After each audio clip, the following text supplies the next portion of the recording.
Hey guys, welcome to our channel. This video you will learn how I can connect your Hostinger domain to Netlify.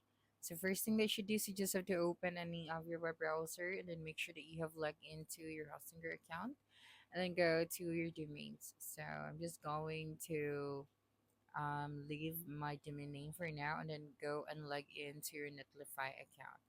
Okay, and then the next thing that you're going to do here is to just have to select your project. Okay, and then after that just go to your domain management. So right here you'd be able to see this production domains, so all you have to do is to tap on the add a domain option, and then here you have the option to buy any domain or add a domain you already own. So I'm just going to select the second one. That's right, and I'm just going to tap it right here, the name of my Hostinger domain. So you have that right here. Then after that, tap on the verify option.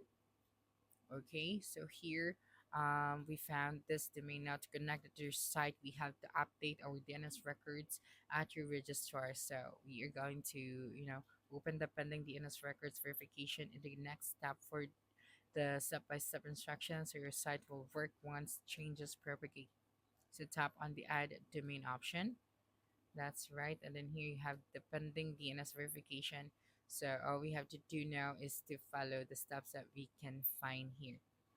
Okay. So after following the steps, adding the DNS records, so you just have to go here to add records. So just manage your DNS. Okay, and then you just have to add here the records. So you just tap on the type, the name, then the points, and then just have to tap on the add record. So after the first one, you have to proceed to the second one.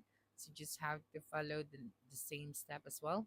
So you have it right here. Okay, so after that, you just have to add that, and then once you are done with the steps, so you'd be able to see here now that your Hostinger domain is connected successfully to your Netlify account. So that's it for this video. If you think this video helped you solve your concern, please subscribe, like this video, and leave your comment below. Bye.